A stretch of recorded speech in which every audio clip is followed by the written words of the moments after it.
2157.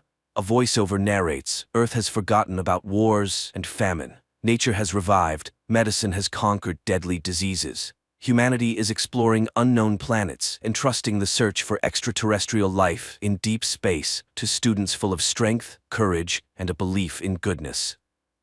A young man named Max embarks on another flight.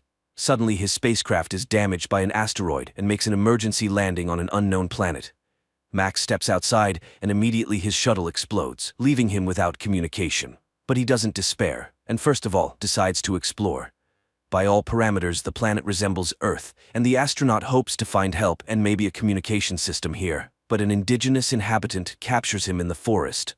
To understand the language of this planet, Max inserts a translator capsule into his ear. The indigenous person, named Zeph, turns Max over to the authorities. They put a helmet on Max that can project a person's thoughts and memories onto a screen and begin the interrogation. At the same time, in a nearby room, Corporal Gaius is assigned to transport Max to the capital as a subconvoy. Here, Max senses a strange signal, and everyone around starts chanting the anthem of the guard. Later, they pass by a strange tower, which, according to Gaius, serves to protect against enemies. Suddenly, its base explodes, and the structure collapses onto the road. Gaius is trapped inside the car, but Max pulls the corporal out. It turns out that this act was carried out by the rebels, the main enemies of the supreme authority of the state. The two men reach the capital on foot. Meanwhile, the head of the Department of Special Research, known as the Wanderer, summons his subordinate named Fank and instructs him to deliver Max to the department.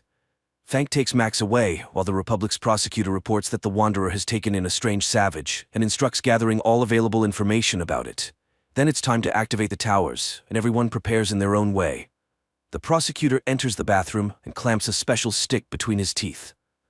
Meanwhile, Fank has a seizure, and while soldiers assist him, Max manages to escape from the vehicle. The shocked young man walks through the city, marveling at the unfamiliar and incomprehensible life. Meanwhile, the unknown fathers gather for a meeting, as they call the rulers of this planet. After a long walk, Max enters a local cafe where he stands up for a waitress who was insulted by one of the patrons. The grateful girl introduces herself as Rada. It turns out that she is the sister of Corporal Gaius. While escorting her home, Max gets into a brawl with a street gang and defeats them. Impressed, Rada takes him to her place. Later, Gaius returns home. Max starts asking questions about the workings of their world and quickly realizes that Rada and Gaius's minds are poisoned by propaganda and false information. Rada is convinced that their planet is hollow and there is no such thing as the sky or space. Meanwhile, Gaius educates his new friend about the political structure of their state, known as Saraksh.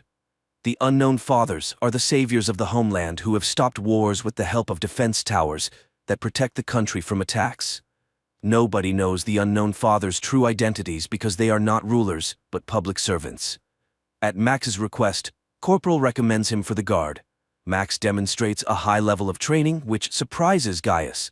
The two men often argue about politics, and one day Gaius admits that neighboring states hate Saraksh because they were once a single state united by a common history. Gradually, romantic feelings develop between Max and Rada.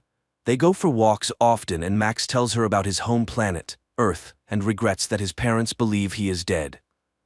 Soon, Max is tasked with catching rebels, whom they identify by their regular seizures reminiscent of epileptic fits. One of the rebels attacks the captain, and Max saves his life, after which the captain suddenly regrets catching them, as they are also human beings. Max reveals that he considered them something like savages. Later, Max attends interrogations and sees that the rebels are not terrorists, as the unknown fathers label them, but ordinary people with their ideals and beliefs. Max cannot come to terms with the cruelty of the interrogations and simply cannot believe that someone is paying the rebels to hate the government.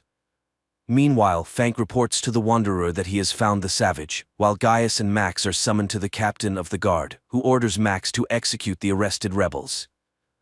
Max leads the condemned to the execution site in the forest, but soon he returns to the commanding officer, drops his gear and weapons, as he has released the arrested rebels, and walks away. Max begins to speak about the real and just order of the world that exists on Earth. In response, the captain shoots Max, and Gaius is ordered to write a report about the transfer. Meanwhile, the unknown fathers are discussing an attack on neighboring states. The prosecutor advocates for starting a war, and the chief father orders them to come up with a pretext, such as an attack on a tower. During this time, Max's body is recovered by the rebels. Among them is a doctor who is astonished because, according to all the rules, Max should have died. He reveals that the unknown fathers are a group of conspirators who have seized power and eliminated dissenters, thus diverting the population's attention from poverty and corruption. The towers are transmitters of special radiation that hypnotizes the impoverished people, although most of them do not notice it. The minority, which includes the rebels, experiences excruciating pain. The transmitters are activated twice a day across the country, causing people to go insane and die. Max is recognized as one of their own and taken for an operation to sabotage the tower, organized by the prosecutor through a traitor. Amid gunfire, Max makes his way to the transmitter and detonates it. However, the rebel squad perishes. Max seeks refuge in Rada's apartment, where he reveals everything he has learned about the towers. Gaius does not believe this and suggests that Max should return to his home and take Rada with him. But at that moment, the guards storm the apartment and arrest the men. Max is incarcerated in a prison, where he is recognized by the indigenous Zeph, who is also a rebel. Max tells Zeph about the tower's destruction and the loss of the rebel squad. Meanwhile, the Wanderer asks the prosecutor to hand over Max to him. The prosecutor, however, requests in return to halt the development of more precise transmitters, as he fears that his secret will be revealed since his reaction to the radiation is similar to that of the rebels, meaning he is also a dissenter. Later, Max and other death row inmates are sent to clear the southern borders of the remaining war robots. During this time, the prosecutor learns that Max is immune to the emitters. He decides to break the agreement with the Wanderer and orders Max to be brought to him. The next day, Max attempts to convey to the rebels the idea that they should not destroy the towers one by one but strike at the center, where the signal originates. Zeph becomes furious and explains that the towers are not for identifying dissenters. They are active continuously, not just twice a day. The radiation from the towers robs people of their ability to think critically. However, it makes them believe everything that newspapers, radio, teachers, and preachers say. People can be made to believe anything. Only the rebels understand this, as the radiation does not hypnotize them, but only inflicts agonizing pain. Zeph continues, there are mutants in the south who are also unaffected by the radiation. However, they have no dealings with humans. Just then, they hear the roar of an engine, and Zeph identifies it as a self-propelled tank, trying to kill them. Max sprints to the tank, climbs inside, and disables the automatic control system. He then informs his friends that he is heading south to find allies and destroy the towers. At the border, the military attempts to stop the tank, and among them, Max recognizes Gaius. Taking him captive, Max breaks through the barricades. On the way, Max tells Gaius about the true situation on this planet, and Gaius becomes convinced of his accuracy when, at the designated time, he is outside the tower's range and does not feel the radiation. Gaius gets angry upon realizing that he has been a puppet of the government all this time, but Max tries to calm him down and reminds him that there are 40 million people like him, and it is for them that he initiated this rebellion. During a stop, residents of the steppes, referred to as mutants, appear near the tank. They behave peacefully and offer food to the travelers. The guys proceed to the ruler of these lands, noting the poverty and destitution of the population. They are told that it is dangerous to live here after the last war, but these people are outcasts with nowhere else to go. Max suggests to their leader, the Duke, to start a rebellion against the unknown fathers, but the mutants are physically and morally too weak to help in the uprising. The mutants propose that the guys seek help from the island empire. However, to do that, they must pass through contaminated lands. So the Duke gifts them an old bomber and the guys take to the sky. During the flight, the bomber is exposed to the radiation from the towers, and Gaius becomes fanatically devoted to Max, obstructing him from piloting. Max struggles to maintain control, and the bomber collides with a tower.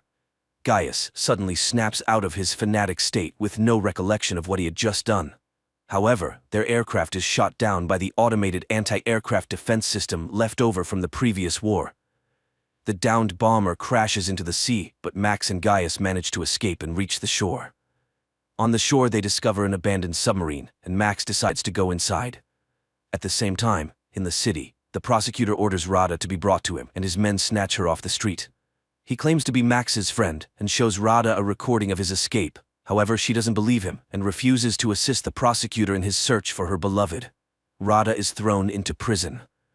Meanwhile, Gaius, impatiently waiting for his friend, swims to the submarine where they discover evidence of horrifying experiments conducted on prisoners. The guys reach the control room and view video recordings of mass executions of Gaius's fellow countrymen by the representatives of the island empire whom they were seeking help from. Gaius is horrified by the fact that these monsters could invade his country. It becomes evident that forming an alliance with the empire is not an option. The guys return to the shore, where they are met by a coastal patrol. It turns out that a war has broken out with a neighboring state, and like most of the prisoners, they will be sent to the front. Meanwhile, the Wanderer, desiring to lure Max into his department, engineers Rada's escape. He laments how the war has disrupted all his plans and assigns Fank the task of finding and bringing Max back, confessing that he is afraid of him. At the same time, Max and Gaius are dispatched to the front, where they reunite with Zeph. Their commander turns out to be the captain of the guard, who refuses to hand over the Earthling to the arriving Fank. The guys are sent into battle on old tanks when Fank finally locates Max. However, Max refuses to leave his friends and stuns the officer, tossing him into their tank. The battle commences, but Max directs his vehicle to the other side of the battlefield. Gaius blindly obeys him, influenced by the radiation, and pulls their unconscious friends out, which the captain witnesses. Gaius offers his body as a shield when the captain prepares to execute Max for desertion, but the wounded Max gathers his last strength and kills the commander. Max mourns his friend, but, upon hearing Rada's name from the now conscious Fank, agrees to cooperate with the Wanderer. After the battle ends, Max buries Gaius while listening to Fank's proposals. He will have an apartment on the Institute's premises, his car, and freedom of movement. But he will only see Rada once he proves his loyalty to the state. Meanwhile, the prosecutor heads to the Wanderer's department, where he deceitfully meets with Max. He proposes that Max overthrow the Unknown Fathers by providing the coordinates of the center that controls the tower system. Upon infiltrating the center, Max must activate special radiation, causing waves of depression, which will subdue all the people in the country, including the military. Then, Max must eliminate the Unknown Fathers. Afterward, he will become the ruler of the state and free Rada, who's in the Wanderer's hands. The prosecutor will serve as his advisor. Max takes Zeph with him and embarks on the mission. He arrives at the center and issues orders to his associates, instructing them to detonate the bomb in the trunk if he does not return. He easily gains access to the interior, but is halted by guards just before reaching the elevator. Max incapacitates them, but the men regain consciousness and pursue him. Max reaches the control center and activates the depression mode throughout the country. The Wanderer watches as people fall to the ground and rushes toward the control center.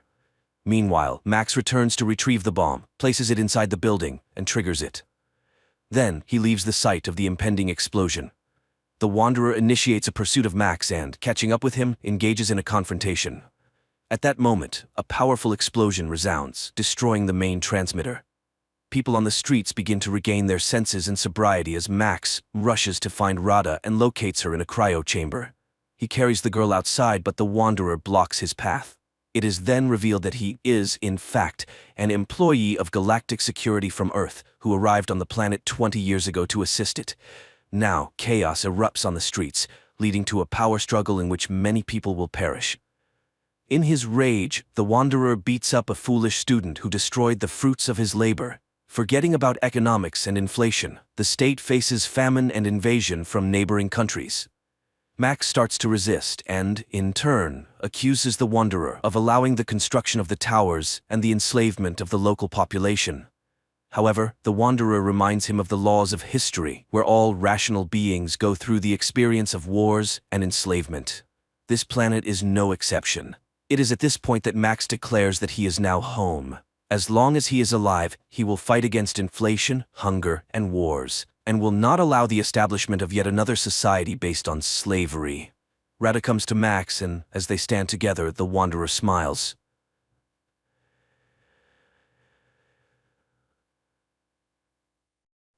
Japan 2023. People board a train and head to work. Everyone is busy with their own things, scrolling through Instagram feeds, making acquaintances on social networks, and discussing plans for the evening, unaware that in just a few minutes, their lives will change forever. Suddenly, the train's speed increases, and strange things start happening. A bottle cap rolling on the floor of the carriage suddenly disappears. Passengers begin receiving alerts about powerful earthquakes on their phones. Then the train enters a gloomy tunnel and comes to a sudden halt. People regain consciousness, bewildered by what has happened. One of the passengers opens the entrance doors, and people, screaming and pushing each other, rush to the exit, jumping from the high steps. But once outside, they can't believe their eyes.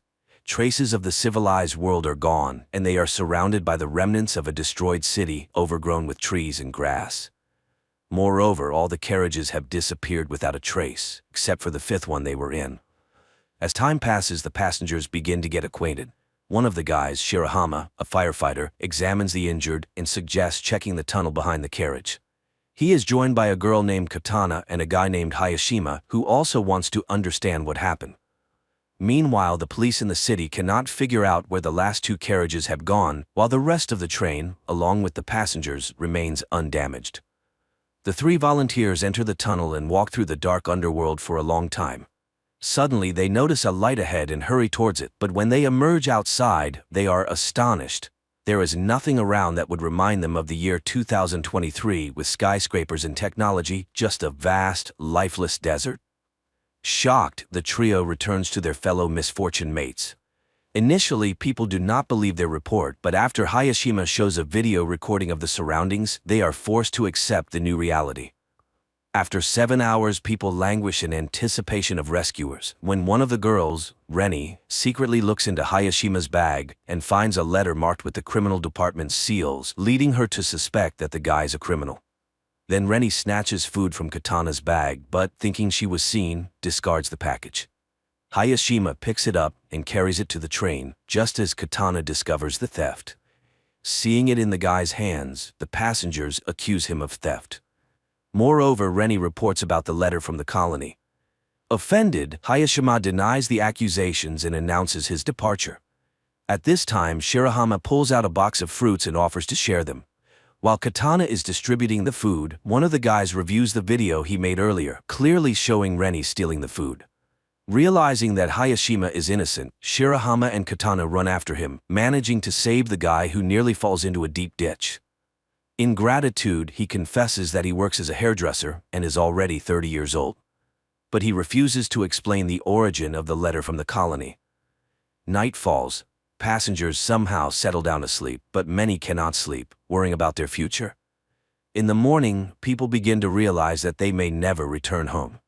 Shirahama tries to gather the scattering people, but a friend asks the guide not to take responsibility for others' lives. Then the firefighter confesses that because of him, his colleague was injured, losing the ability to walk. Now he believes he must help everyone he can. Together, they catch up with those who left and persuade them to return to the carriage to solve problems collectively. Seeing this, Hayashima remembers his brother who was in prison, and the letter in his bag was from him. Fate had it that he had to take on the upbringing of his younger brother, and he still feels guilty for his older brother becoming a criminal. Meanwhile, a couple of passengers explore the surrounding area and find the ruins of a high tower. This is particularly strange because the news reported its construction, which was supposed to be completed in 2026. And one of the passengers found a can in the forest dated that year. A biologist among them encountered a plant whose genetic modification takes 30 years. It turns out that they are in the distant future of Earth, and it's far from a joyful discovery. At the same time, in 2023, all channels are broadcasting messages about the disappearance of two carriages, which had at least 100 passengers. Night approaches, and many fall into despair, while Katana and Shirahama place plastic containers on the roof of the carriage, hoping for rain. In the morning, the biologist draws the others' attention to the dense greenery, which means there must be a body of water nearby. A group of youth sets out to explore the forest. Along the way, Hayashima confesses that his parents are criminals, and then the guy spots a frog. This means water is very close, but ahead are impassable cliffs, which can only be climbed with the help of ropes. The group returns to the train and, cutting wires, heads back to the cliffs. Shirahama climbs to the top and joyfully shouts upon seeing a waterfall, but looking around he is horrified. Instead of Mount Fuji, a sea stretches out before him. Returning, he tells the others about this, and people start to speculate what happened to their planet. At night, everyone goes to sleep, but the eldest passenger, Tanaka, goes outside and sees an unfamiliar person. But when he tells about it, no one believes him. Then it starts to rain, helping people to collect water and even bathe.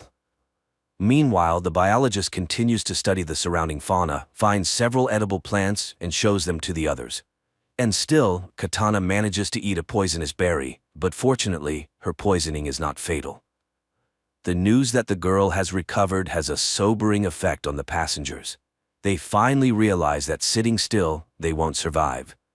People get to work and even make utensils from bamboo. Bank cards turn out to be decent knives. The group of youths brings water from the waterfall, and they prepare a soup from plants. But after dinner, some feel sick and the biologist discovers a couple of poisonous berries in the common pot. Someone remembers seeing Tanaka near the pot, who is not among them. Shirahama sets out to look for him, but stumbles, falls, and loses his torch. After a while, Shirahama returns without Tanaka, but with Hayashima's previously lost barber tools, which he had sorely missed. In the morning, the biologist announces to the people that he is going to look for a river, which should be nearby. His friends go with him. But in the forest, they encounter a stranger who injures the biologist and runs away. The guys carry him back to the train, where fortunately there is a medical student who provides the injured with first aid. The others help as much as they can and pray for the guy. Later, Tanaka unexpectedly returns from the forest. It turns out he worked for a security company and can show how to make traps around the camp. Reni asks Hayashima to fix her hair, and soon there's a queue for the guy. Meanwhile, Shirahama and Katana notice a teenager caught in one of the traps, but the youngster gets out on his own and runs away. The friends hurry after him and soon find themselves by the river, but the boy asks them to wait for him at the spot and disappears into the forest. Hayashima, noticing their disappearance, catches up with the pair. At this time, the teenager returns and leads the friends to carriage number 6, which mysteriously ended up several kilometers away from the 5th carriage. The passengers from the 5th carriage are welcomed by the leader of the group from the 6th carriage, Yumamoto. Their carriage was lucky to be near the river, where there was plenty of fresh water and fish. Moreover, among them was a builder who, under his guidance, they were able to quickly set up a camp and even build a kitchen and a toilet. The newcomers find the one who injured their biologist. He confesses that he did it out of fear, thinking they were going to attack him. He bows deeply, apologizing for his action. And Yumamoto admits that he believes a return to the past is possible. The man told them that in the early days, they found a small boat on the river, where he managed to fix the radio and catch a signal, apparently from Canada, where the year 2060 was mentioned. From what he heard, the man understood that in 2026 a disaster occurred. A huge asteroid fell to Earth, causing powerful earthquakes and tsunamis worldwide, instantly taking billions of lives. The dust thrown into the atmosphere blocked sunlight, leading to the extinction of the remaining species. But the main thing is that the asteroid didn't fall by chance. It was space debris, as besides state corporations, satellites began to be launched by anyone who fancied. One of the probes collided with a satellite, which in turn fell onto an asteroid, leading to a deviation of its orbit. So it was a man-made disaster. That's why it's so important to return to their year and change the future. Inspired by the example of the 6th carriage, the passengers decided to make a bath by the river. Meanwhile, Tanaka continues to deteriorate, making himself a doll from branches and talking to it. In the morning, the bath is ready. For the first time in many days, people bathe in hot water and wash their clothes. And the guys find a strange stone on the riverbank, which Yumamoto learns about.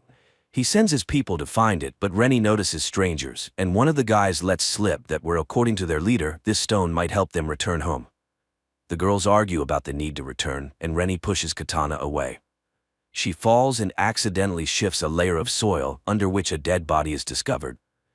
Meanwhile, Tanaka reads in a newspaper an announcement about the search for a murderer in his description. At that time, Reni and Katana are attacked by guys from the 6th carriage, but Reni breaks free and runs to her own, where she tells about the found corpse, while Katana escapes from the guys through the forest. The 5th carriage decides to make weapons, while Shirahama and Hayashima run to the neighbors. But the girl is not there, and Katana meanwhile makes it to the boat. Yamamoto is forced to confess to the guys that he killed one of the passengers, who suddenly became aggressive and started attacking people with a knife. That's why he was recognized as a leader. The guys go home, hoping that Katana has returned, but she's not there, and the rest urge to go to the sixth carriage and punish the guilty. And the guys go again to look for the girl. Katana hides in the boat when Yamamoto comes in. He pretends to be calling an unknown station, but the girl sees that the wires are cut. The man discovers her and confesses that he doesn't want to return to the past because he intends to create a new society here. After that, he ties up Katana and locks her in the cabin, where her screams cannot be heard. In the morning, the passengers of the fifth carriage are just about to attack the neighbors when one of the women suggests backing up and looking for a building where they could hide. At this time, guys from the sixth carriage go to the neighbors to scavenge something, but they fall into traps. A fight starts when the rest of the sixth carriage's passengers arrive, and there are more men among them. The fight escalates into a real battle, which is stopped by the appearance of the escaped Katana, who accuses Yamamoto of lying. He is forced to admit to the deception, but he just wanted to keep people's spirits up. However, the passengers decide to exile the former leader.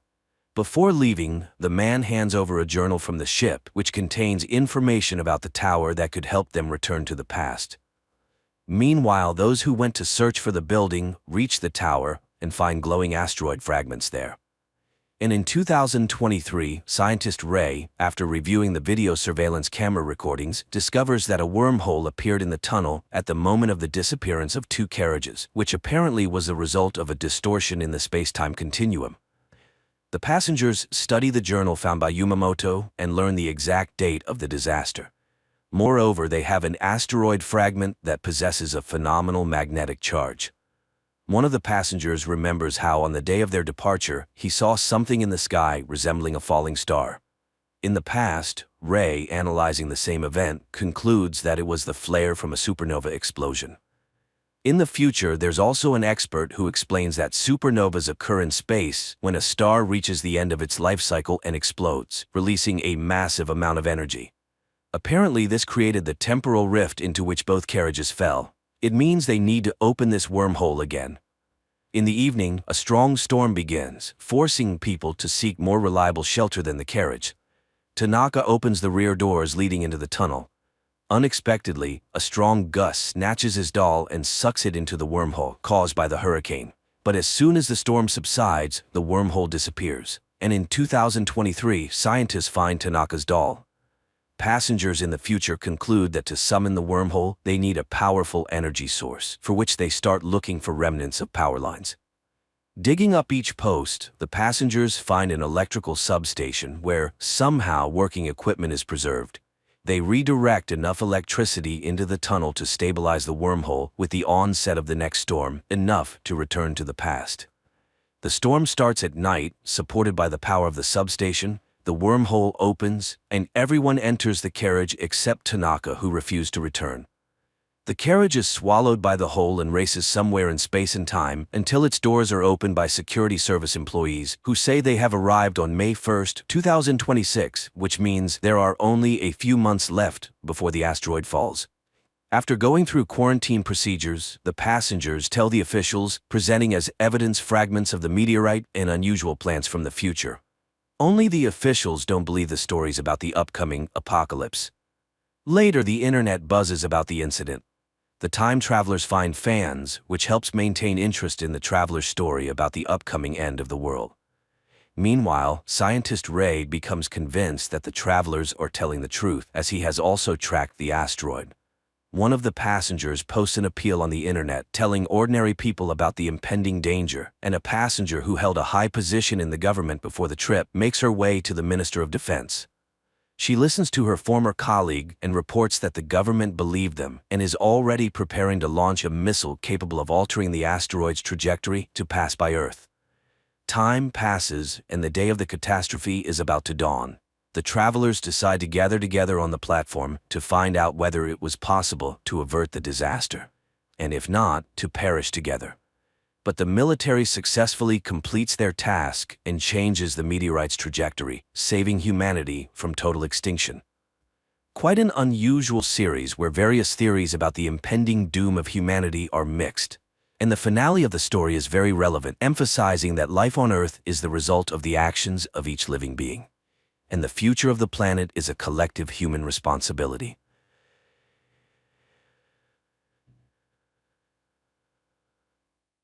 Bob is an ordinary man at first glance, living in a small northern town and working at a lumber mill. His ex-family, his wife Darlene and daughter Eva, live far from him.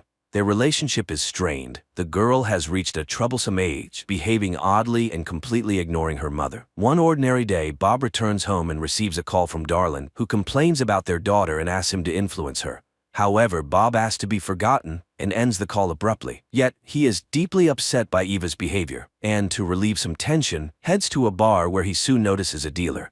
Later they meet on the street. The young man tells him that his boss, Nelson, is in need of couriers. He remembers Bob from his NHL days, especially a famous fight Bob would rather forget. The man cuts off the young man's enthusiasms and buys some goods, dismayed by the rising prices. At work, Bob goes to inspect one of the malfunctioning blocks of the crusher. He climbs up to the machine and stares inside as if he wants to step into the blades. His grim thoughts are interrupted by a coworker's voice, and Bob abandons the frightening idea. Later, Bob tells his boss he needs a few days off, packs his things, and goes on a trip. However, on the night road, he suddenly feels very ill. Racked with pain, he loses control, and his pickup veers off the road. Barely recovering, Bob calls Nelson and then reaches a roadside cafe where he immediately heads to the bathroom, startling patrons with his bloodied face. Overcoming pain, Bob washes the blood off his hands, which are already bandaged, and then examines his side. It becomes clear that a piece of his skin has become invisible, making his internal organs clearly visible. Bob bandages himself with towels and returns to the dining area, where Nelson soon arrives. The dealer agrees to tow and fix his pickup, in exchange for which Bob will have to serve as his courier, especially since he is heading in the needed direction. Nelson admires his hockey talent and confesses he still watches his old games. He tries to offer support, but Bob cuts off his attempts to befriend him and reluctantly agrees to become a courier. Nelson brings Bob home, then heads to a dump frequented by bears. This time, he shoots one of the animals and guts it on the spot. In the morning, Nelson delivers to Bob a container with the animal's organs, which are to be sold on the black market. The pickup is already repaired, and Bob sets off. He reaches his ex-wife's house late in the evening. Darlene lets Bob inside and informs him that Eva is staying over at a friend's. In the morning, Bob prepares to meet Nelson's contact, who runs a repair shop in town. At that moment, Eva appears. She is happy to see her father, but feels hurt when he refuses to take her with him. Bob drives to the shop, where the owner's employees greet him with a search, but the owner recognizes the former hockey player. He warns that working with Nelson is dangerous and advises thinking about the future. Nevertheless, he hands over the package for the dealer, and noticing Bob's unwell appearance, he gives him a Chinese remedy he gets from a local store. Later, Bob returns home. Eva also notices that her father is feeling unwell, but he brushes it off as Rib's injured at work. Suddenly, the girl asks about the diagnosis of her grandfather, Bob's father, who had died long ago. The man explains that his father voluntarily left this life because he had some issues with his head. After the conversation, Eva runs off to her friends, but on the way she stops by a Chinese pharmacy. The seller is very welcoming and even suggests visiting a doctor who is available right there in the next room. Even when the girl refuses to buy anything, the seller gives Eva herbal tea to improve her skin. Later, Eva meets up with her friends, who suggest going on a tour of an abandoned psychiatric hospital. Although Eva's friend doesn't want to go, Eva insists on visiting more than anyone else. They wander around the creepy rooms, scaring each other with possible ghost encounters. Eva confesses that her grandfather was once a patient there, whom she never knew as he died before she was born. She hopes to find old documents and learn his diagnosis. The group descends into the basement, where they are frightened by a figure in a white sheet, but on a closer look it turns out to be just a pile of rags. However, Eva's friend in terror grabs her hand, tugs at her sleeve, and sees a transparent hand. The girl gets even more frightened and runs away from Eva. Meanwhile, her parents recall their years together and Eva's childhood pranks, like when she went to school on her own at the age of 6. In the morning, Darlene discovers that Eva didn't spend the night at home. She, her friend, and Bob begin to search for the girl, but she's neither at the hospital nor the police station. Darlene goes to the station to file a report, and Bob starts investigating his daughter's belongings. He finds her phone and reads a chat with friends about the planned excursion. The couple goes to Eva's friend's house, but her father says their daughter isn't there. Later, Bob calls Nelson and reports that the delivery will be delayed. The dealer is very displeased. After this, Bob finds Eva's friends. They act provocatively and the man loses control. After a scuffle, a boy admits they were at the psychiatric hospital. Bob realizes she was looking for her grandfather's data. At the same time, Eva regains consciousness in an iron cage. Meanwhile, her parents drive to the psychiatric hospital and enter the still functioning part. The security tries to stop them from entering, but Bob gets into a fight and collapses from severe pain. The chief physician comes out, who remembers both his father and Bob well. She asks Darlin to leave her husband in the clinic as he is not well. Bob remembers himself as a little boy in the same corridor. Later, he argues with the doctor, who calls what happened to his father a tragic accident, as he saw it all himself. The woman confesses that his father wanted to die to hide his illness from others. He was very afraid for his family. Bob immediately remembers how his father asked not to show him to his son. The doctor reminds that she couldn't stop the disease, but she protected the man. She shows the room of his father from where he watched his son's life and offers Bob to stay in the clinic. She will study his illness and provide all necessary care, but Bob categorically refuses as Eva needs him. Nevertheless, they lock him up. However, at night he wakes up to the sound of an opening door and sees that the way is clear and a bunch of keys to the clinic doors is on the bedside table. Bob dresses and leaves. He arrives home, but Darlin isn't there. Only her friend is going crazy with worry for the missing ones. Then Nelson calls again and starts threatening Bob, listing his family members, which drives the man over the edge. Hearing his swearing, Darlin's friend tells him that girls have been disappearing in the town for a long time and demands that something be done. He goes to her friend's house again, and this time he manages to meet her. The girl confesses that she now knows her friend's secret. She is the same as him. She hands over Eva's backpack that was left with her. Bob examines it and finds a package with Chinese tea in the same packaging that he himself received from the owner of the workshop for Nelson. He goes to the man and asks questions about the missing girls. The man is offended. Despite his illegal activities, he is a father and grandfather and would not kidnap people. He tells about the Chinese pharmacy. Meanwhile, unknown people examine Eva, probing her wounds, causing the girl to cry. Bob finds the pharmacy and tells the seller about his missing daughter. The woman is scared, but afraid to tell the truth. Then Bob notices Eva's bicycle in the back of the shop. He removes his hood. The woman is horrified, seeing his disappearing flesh, and she realizes that the girl is just like him. She tries to protect the doctor, glancing towards his office. Realizing this, Bob rushes in that direction, stripping off his clothes along the way. He descends into the basement, finds the doctor and his assistant, and starts beating them, demanding his daughter back. Then he hears Eva's voice calling him from a cage. Seeing what her father looks like, Eva is scared, but Bob calms her down and opens the cage, but the doctor manages to wound him. Bob leaves with his daughter. As a parting gift, the seller gives him tea that will help Eva and advises them to run. Father and daughter arrive home. Darlin immediately begins to provide help. It turns out she knew the father's secret and knows what to do.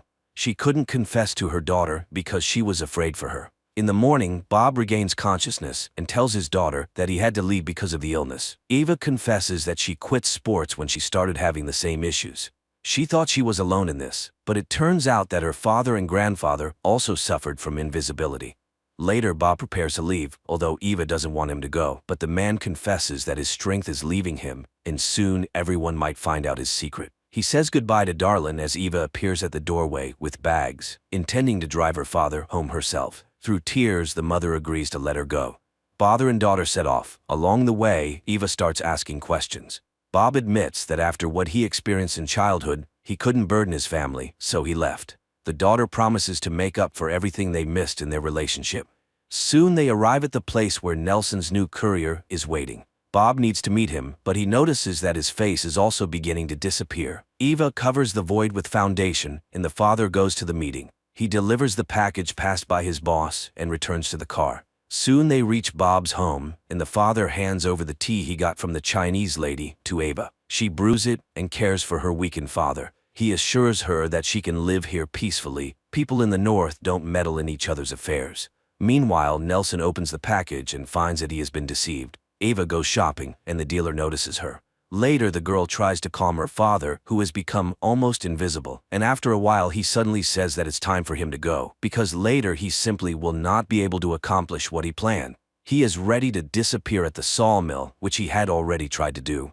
Despite her objections, Bob drives to the factory, but standing over the crusher, he suddenly stops. At this time, an armed Nelson bursts into his house. He threatens the girl with a shotgun, demanding to know where Bob is. Even though Eva says that he sold the house to her, the man realizes it's not true since Bob's belongings are still there. He accuses Bob of dishonesty and decides to take it out on his daughter. Suddenly, something throws him away from Eva. The girl realizes that her father, who has become completely invisible, has returned and is using this to beat the villain. Bob demands that he leave his family alone, but misjudging his strength, kills the dealer. He confesses that he could not leave his daughter a second time, and now he will always be with her. Later they dump Nelson's body at the dump, where a bear finds it. Eva buys herself tinted glasses, sits in the empty car, and talks to her father, who advises her to drink her magic tea, as it helps. And he confesses that back then, when she was 6, he secretly followed her to school. Also, his father had told him that he did not want his son to see him like that. And he always thought his father meant death. But then, who pulled him out of the psychiatric hospital? Eva immediately remembers the white figure from the basement, smiles, and suggests talking to her grandfather. The seatbelt buckles the void, and father and daughter set off. An unusual Canadian horror film, shot amidst the harsh northern nature. A mix of genres ranging from action to thriller and horror, plus a bit of sentimental drama. All this captivates and compels one to watch the film to the end, although initially, it seems quite gloomy.